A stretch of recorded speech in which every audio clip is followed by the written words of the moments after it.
minha apresentação vai fazer o diagnóstico daquele que apura os impostos, aquele que opera o sistema tributário e todas as dores que isso envolve para nós. Então, eu acho que dá para até resumir a apresentação no próximo slide. É verdadeiro caos o sistema tributário brasileiro. E como caos, o que nós temos? Complexo, inacessível, elitista. Deputado Ivan Valente, o nosso sistema é elitista, sabe por quê? Só os ricos conseguem operar ele, o pobre não tem chance. Por isso que nós precisamos simplificar. E ele representa custo Brasil. Esse sistema também não tem nenhuma transparência. A alienação de todos os consumidores que estão aqui, que estão no Brasil, que não sabem o que pagam de impostos no consumo.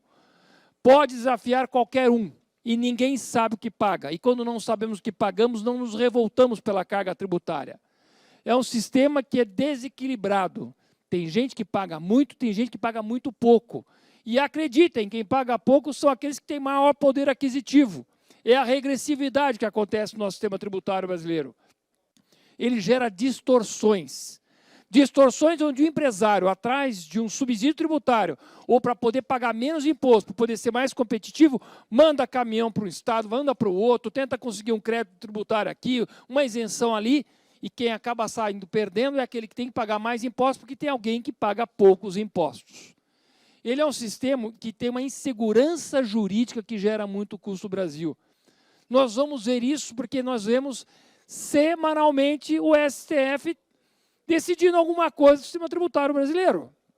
E, por último, ele é regressivo. Injustiça social num sistema tributário que opera diariamente. O que nós temos? Vamos aos números. Números que já são conhecidos, o Vitor Lippe fala muito sobre isso. Posição 184 dentro do Banco Mundial de 190 países, estão lá na rabeira. Segundo número, 1.500 a 37 mil horas. Deloitte fez esse cálculo, recebi recentemente 37 mil horas para uma empresa grande poder resolver todas as obrigações acessórias. Isso não faz o menor sentido. Isso vai parar no preço do produto, do serviço, que vai ser pago pelo consumidor. Nós temos aqui, ó, de 280 a 320 bilhões de custo Brasil. Isso é um trabalho feito pela CPEC, a Secretaria Especial de Produtividade e Emprego do governo anterior, junto com associações, junto com o Movimento Brasil Competitivo. Esse é um piano que nós carregamos nas costas e que o mundo não carrega. Nós criamos custo para nós mesmos. E, por último, 5,4 trilhões. Trabalho feito pelo INSPER, mostrando os contenciosos, sejam eles administrativos ou já judicializados, que é 73% mais ou menos do nosso PIB que não circula na economia.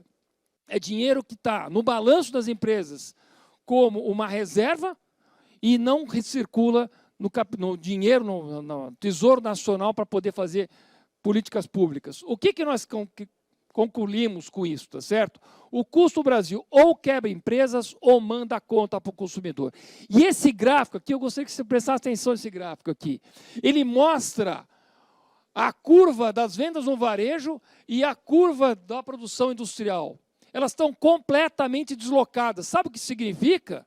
Significa que nós hoje temos cada vez mais produtos nas prateleiras do nosso supermercado, das nossas lojas, de produtos importados. Porque eles estão sendo mais produzidos no Brasil. E geram empregos em outros países. Isso é o que está provocando o atual sistema tributário brasileiro. E aí, ó, óbvio, nós vamos separar as coisas. Quem é que apura e quem é que paga impostos? O empresário é PIS, IPI, COFINS, substituição tributária, diferencial de alíquota, tudo ele tem que ficar apurando. Óbvio que ele vai ter que calcular, colocar no preço, vender, apurar, recolher os impostos. Ele toma todo o risco, o empresário toma todo o risco. E o consumidor, onde ele está?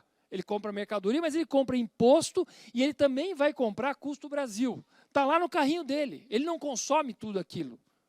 E aí o que acontece? Ele paga mercadoria, imposto e custo Brasil, mas ele não sabe o que está pagando. Ele não tem destacado isso no preço. Ele não tem a menor ideia de quanto custo o Brasil tem e quantos impostos cumulativos tem dentro do produto que ele acabou de consumir.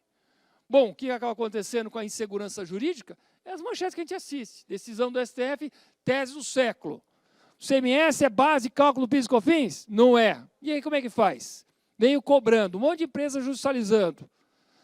E aí vem outra tese. Supremo decide que tu deve fazer parte da base do cálculo do ICMS. Ou seja, enfia impostos, taxas dentro da base do ICMS. Aí depois nós temos o quê? Um pouco lento aqui. Também outra criação, 807 bi para questões tanto do ICMS quanto do ISS. E aqui nós temos a decisão da contribuição social sobre o lucro que se deve ou não pagar, que também põe em risco empresas. Porque agora, e o pior de todos, acho que é o pior que aconteceu ultimamente, as decisões tributárias em definitivas não são mais definitivas.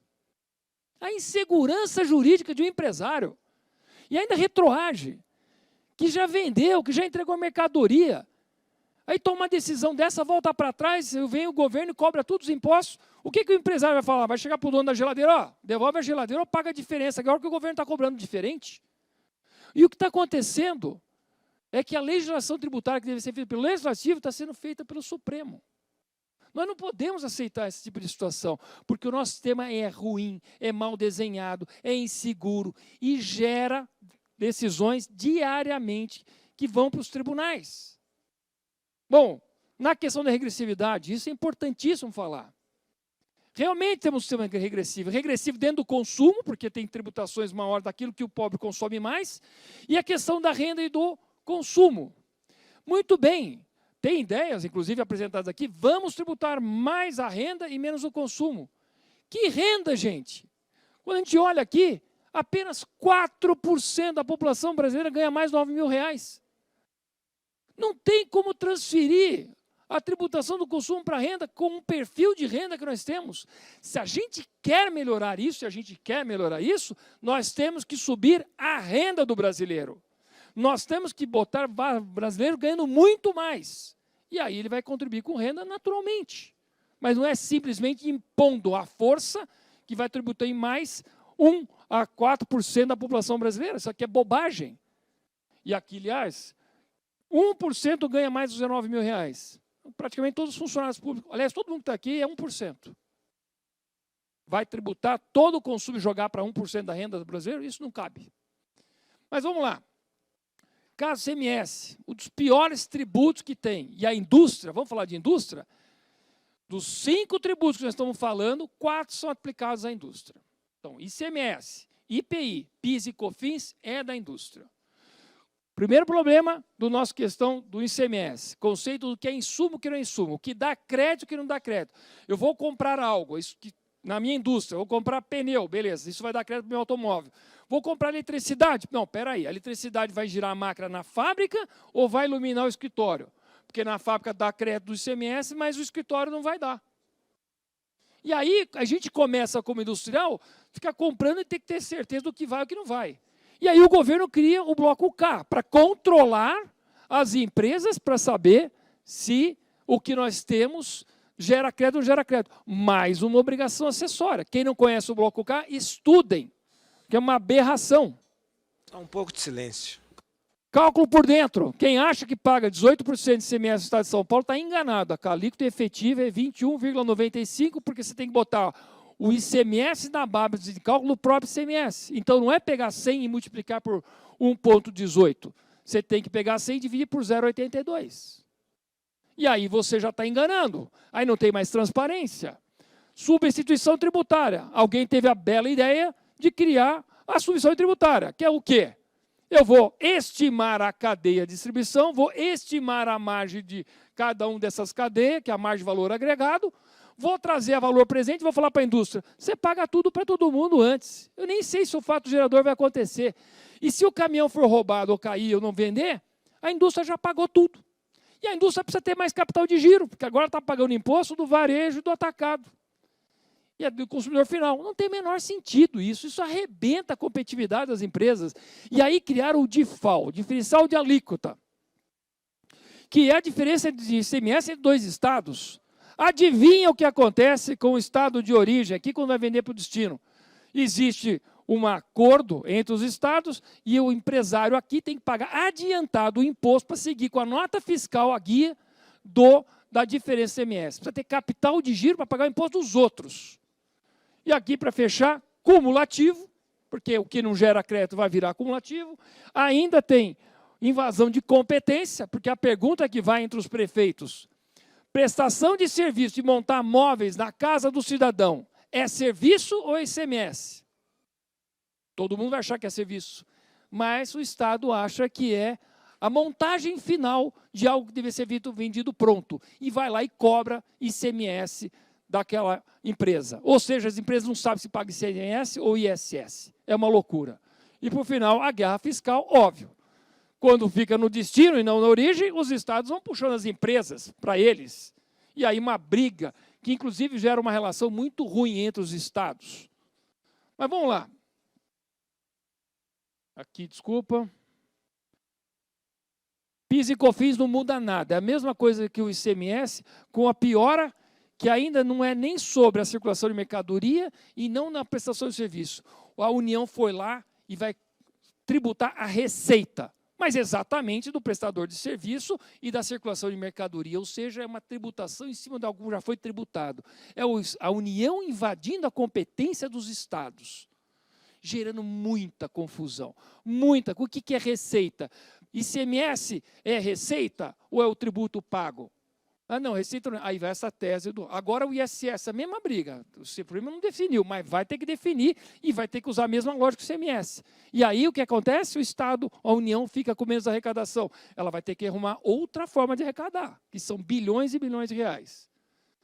A questão do IPI, mesmo problema. Ele é crédito, débito, enquanto está na indústria. Saiu da indústria, vira custo. Além do que... Quem já viu e se deliciou na tabela TIP, são 425 páginas, em que você vê toda a sorte de coisa. Só para Barbatana e Tubarão tem 5 classificações fiscais, Aguinaldo. Importantíssimo ter 5 classificações fiscais de Barbatana e Tubarão. Mas quando a gente vai ver aqui, ó, essa tabela TIP aqui, ó, desinfetantes, típico caso. Se você pegar um desinfetante feito de hipoclorito de sódio, tributação do IPI é 0. Mas se tiver um cheirinho de limão, ou de a lavanda, é 30%, porque tem um odor. Como é que pode um negócio desse? Sabe o que o fabricante vai fazer? Ele vai botar cheiro mesmo, vai vender, porque é tributação 0. E aí nós criamos distorções desse tipo de coisa aqui. O ISS, problema de cumulatividade também, é totalmente cumulativo, muito fácil evasão fiscal, e o problema, novamente, de ICMS ou ICS. Agora, o grande problema no nosso sistema tributário brasileiro é a cumulatividade. E aqui, rapidamente para terminar, quem acha que o agro não tem cumulatividade, que isso aqui são resíduos tributários, é cumulatividade, é imposto dentro da atividade que você não consegue recuperar. Virou custo e vai vender com aquilo. Agro, 12%. Indústria, menor, 7,4%, porque a indústria ainda tem débito e crédito, mas serviço não tem também, ó, 11,6%. Isso é perda de competitividade, isso é para no produto, vai parar na conta do consumidor. E aí, ó, comparando Brasil com o mundo, vamos exportar alguma coisa. O Brasil tem que botar o preço do produto, mais o custo do Brasil, e mais 7,4% de impostos cumulados, que é ISS, IOF, ICMS, tudo que não foi acreditado e que está lá dentro, e vai ter que competir com o mundo que não tem nada disso. Conclusão, acabamos perdendo competitividade. Conclusão, pauta de exportação brasileira. Primeiro, soja, segundo, óleo bruto de petróleo, terceiro, minério de ferro, óleo combustível de petróleo, carne bovina, farelo de soja, açúcar, milho moído, carne. Em 10º lugar aparece indústria da transformação, automóveis ou aviões. A pauta brasileira hoje é igualzinha do Brasil colônia. Só que na época tinha café, tinha pau-brasil e tinha também cana. A gente não tem produto de valor agregado, porque a gente agrega custo antes de agregar valor. É essa bobagem que a gente faz no sistema tributário brasileiro. E nós temos que mudar isso. Não podemos mais aceitar isso. Nada contra o agro. Mas por que a gente não vende produto de agregar valor agregado? O que o Brasil não é competitivo? Nós temos tudo, energia, minerais, temos uma costa, temos terras agrícolas, bom clima, temos tudo. Mas nós fazemos bobagem com o sistema tributário. E aí, concluindo aqui a apresentação, o desequilíbrio que acaba acontecendo, mais uma questão de contencioso que o Estado não cumpre a parte dele, a legalidade, que é quando você tem crédito de imposto, você tem que receber. Empresas abertas aqui, ó, quase 200 bi de créditos e impostos que não são devolvidos para os empresários. Aqui, rapidamente, na parte de investimentos, para vocês entenderem, quando eu vou investir numa máquina, hoje, eu tenho que pagar ISS para poder montar a máquina, fazer o galpão, tudo mais de serviço. Já virou cumulatividade. ICMS, PIS e COFINS, eu vou ter que pagar e só vou poder começar a restituir de volta depois que a minha fábrica estiver funcionando. E só vai ter do ICMS em 48 parcelas. Precisa ter muito dinheiro para investir, isso não tem no mundo. Com uma reforma, é crédito imediato. Eu já nem pago nas primeiras vezes nada, porque eu já vou recebendo aquele crédito de ICMS antes, aliás, não só de ICMS, de ISS, de tudo que eu paguei, tá certo? O que acontece no sistema tributário brasileiro? Pelas distorções, é mais fácil você ficar sentando no bloco, rebocando parede, do que vir com pré-moldado. É isso que acontece. Porque aqui você tem que pagar ICMS, é 12%, 18%, e lá você vai pagar 3%, 4%. Um desequilíbrio. O sistema tributário cria distorções na forma construtiva, ineficiência. E aqui tem mais acidente de trabalho, aqui tem mais desperdício, aqui tem mais carbono, aqui tem mais tudo de ruim. E aqui você tem eficiência, você tem custos mais baixos. Tá certo? Aqui, rapidamente, para a gente poser, hoje, tudo que é verba de marca, contabilidade, material de escritório, segurança, não gera crédito. Me obriga a calcular horas, para saber o que é e o que não é. No novo sistema tributário, tudo vai dar crédito. Eu não vou ter que ficar discutindo o DNA das coisas, eu não quero saber de nada se é serviço, se é locação. Tudo que eu paguei, se a pessoa pagou imposto, eu me acredito. E aí a gente consegue fazer um sistema mega simples, mega simples. Porque o empresário, tudo que o empresário quer é trabalhar em paz. Ele quer um sistema simples. Ele quer segurança jurídica, regras claras, perenes e para todo mundo. Ele quer um sistema simples, intuitivo, acessível. Não estamos falando só de gente grande, estamos falando do pequenininho que está começando o negócio dele. Hoje o sistema quebra o cara antes de ele começar. O Simples Nacional nem é mais simples. Vai lá ver quanta tabela tem. Aquilo está um inferno também para trabalhar. E vai pagar imposto na presunção da venda. O pequeno que começa nem está tendo lucro, já está pagando imposto no Brasil, gente. Essa é a realidade. Transparência, alíquota por fora, sem cumulatividade, neutralidade, sem distorções. Competição fica no campo da competência. Se o cara é bom, ele sobrevive. Não é um subsídio tributário que tem que sobreviver, tá certo? E, por último, equidade. Todos que paguem conforme a sua contribuição, sua capacidade contributiva. Para fechar, gente, o IVA, a reforma do sistema tributário que o Brasil precisa e merece. Muito obrigado. Obrigado, deputado Alexis.